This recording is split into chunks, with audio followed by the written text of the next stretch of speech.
Tonight on Nightline, Endgame. As Barack Obama closes in on the nomination, is Hillary Clinton about to exit the stage?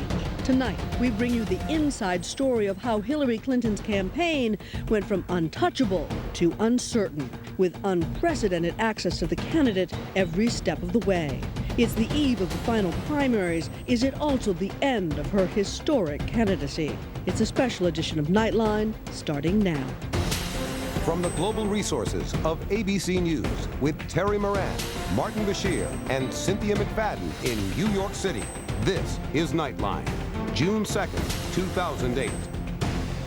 Good evening, I'm Cynthia McFadden. At this moment, we are just hours away from the beginning of the end of the primary season anyway. Voters in Montana and South Dakota go to the polls tomorrow, the very last states to hold their Democratic primaries. And there's no denying Barack Obama is closing in on victory. Though Clinton won big in Puerto Rico yesterday and was still campaigning tonight in South Dakota, her staff has been told there are no more campaign events scheduled beyond Wednesday. However, top Clinton advisors told ABC News whatever the results tomorrow, she will not concede tomorrow night. Now, over the past year and a half, I've had a front row seat to Hillary Clinton's race for the White House and witnessed the ups and downs. Tonight, we'll try to answer the question, how did she get to this moment? Hi, Good Cynthia. morning. How are you? How are you? I'm excellent. In the fall of 2006, we first met up with the junior senator from New York in a tiny upstate town. After 6 years as a senator, it was clear she was having a ball. I was just entranced with the canal. Of course, I love the fact that it was originally called Clinton's Ditch. You know, that just makes me feel very connected in a personal way. She'd even won over many upstate voters in this traditionally Republican stronghold. She's genuine and very intelligent, well-spoken. Now, you're a Republican. Yes, I am. Did you support her last time? I did not, but I think I probably will this time. It was this kind of support that made many think she just might have a clear shot at the presidency. After all those years standing at Bill's side, Clinton seemed to have finally found her own groove. Do you actually like campaigning? I love it. When I started 7 years ago in July of '99, I really wasn't sure that I would like it for me. I liked saying, please vote for Cynthia because, you know, et cetera, et cetera. But to stand up and say, please vote for me, that was hard. And for months, my friends kept saying, you've got to stop saying we. You have to start saying I and me. And it took a while. You know, I had glasses just like that when I was your age. I love your glasses. But her campaign for Senate wasn't the election on everyone's mind, even back then. So let me just ask you the question directly. Are you running for president in 2008? I am not thinking about that at all. You know, I know everybody else is, and lots of other people are saying, oh, she is, but the truth is, I don't think about it. I haven't made any decision about it, because that's not how I think and how I work. Hey, girl. Hi, honey, how are you? I've had the best time today. Whether she was running for president or not, she had the world's best campaigner at her side. My first campaign was 32 years ago. I can hardly believe it. I wasn't even 30 years old. Rule number one is never look past the next election, or you might not get past the next election. But right off the bat, it seemed she violated rule number one, running as if she were the inevitable nominee before the primaries had even started. That air of coronation would turn off a lot of voters. Iraq would be another problem, especially her reluctance to say her vote authorizing the war was a mistake. Do you, as we sit here today, with the information we have today, regret casting that vote? Well, I can only look at what I knew at the time, because I don't think you get do-overs in life. I think you have to take responsibility and hopefully learn from it and go forward. It was a position that may have served her well in the general election, but in the Democratic primary race, it opened a door that Barack Obama would walk right through. 4 months after we sat down with her, she did announce for president. I'm in to win, and that's what I intend to do. And for months after that, she was indeed the indisputable frontrunner. I am running because I believe I can go into that Oval Office on day one. She was selling her experience in Washington, while Obama was blanketing rural Iowa talking about change. We don't need somebody who plays the game better. We need somebody to put an end to the game playing. 15 months after our first interview with her, we sat down with her again. She seemed tired, on edge. The more at ease Obama seemed, the more tense she became. Barack Obama has been very specific about you and says that, listen, Michelle hears me talk about my life as a senator.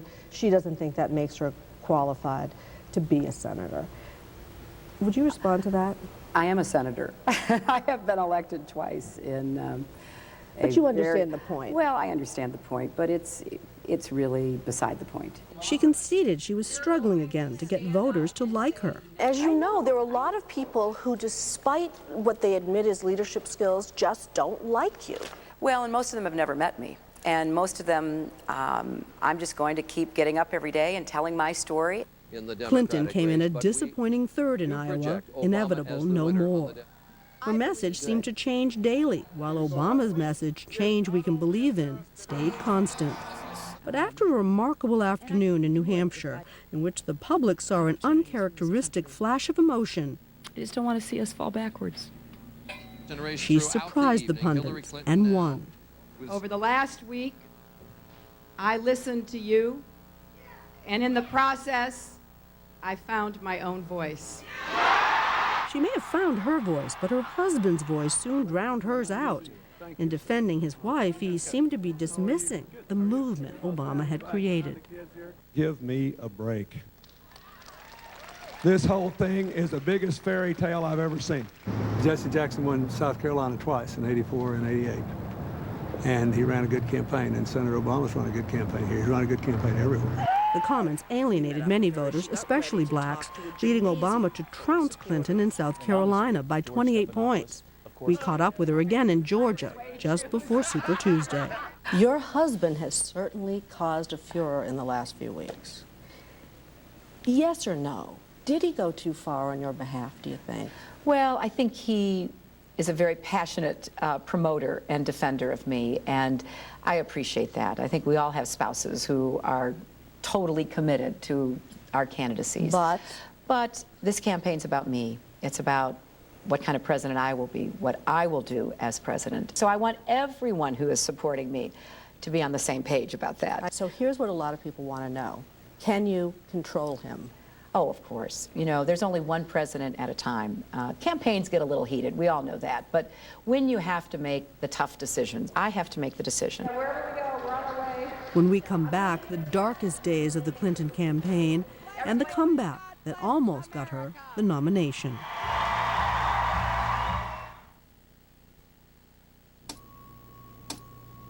At 6:30 in the morning, I have a cigarette, and then another on my way to work. At 10 on the dot, like clockwork, I have to go out for a smoke. And then I grab another after lunch. For me, smoking is more than just a habit. It's an addiction to nicotine. You know, quitting isn't easy. And when willpower isn't enough, it's time to talk to your doctor.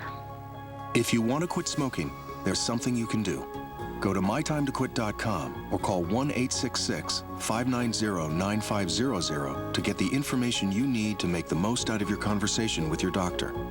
You can also sign up to receive tips on quitting and find out more about a prescription treatment option. It's 11:35, and it's my time to quit. Hi, Katie. Come on in. Make it your time. Go to mytimetoquit.com or call 1-866-590-9500 now. In the morning, it's all about get in, get out, and get going. Men's Rogaine foam won't change that plan. It's the first and only foam that regrows hair. It goes on easily, dries quickly. Men's Rogaine foam. Use it or lose it. Hey, our salads. You can do that all you want. I don't like V8 juice. How about V8 V Fusion? A full serving of vegetables, a full serving of fruit. But what you taste is the fruit. So even you could have had a V8. You rush to the office, you're glued to a desk all day, and someone else controls your time. Well, you don't have to take it anymore. Tomorrow, GMA shows you the controversial new plan that could change the way millions work. How? Good Morning America gets to the heart of the story. Lakers, Celtics. Coverage of Game 1 begins Thursday at 8:30 Eastern. This summer, don't drive anywhere. Don't fly anywhere. But have the time of your life right in your own backyard. It's the All-Star Summer Vacation Sale, only at the Great Escape. Swim all summer long for only $39 a month. Plus, we'll supersize your pool for free. All brand name hot tubs on sale from $29 a month. Backyard play sets from $6.99, only at the Great Escape. Escape your everyday, shop the Great Escape.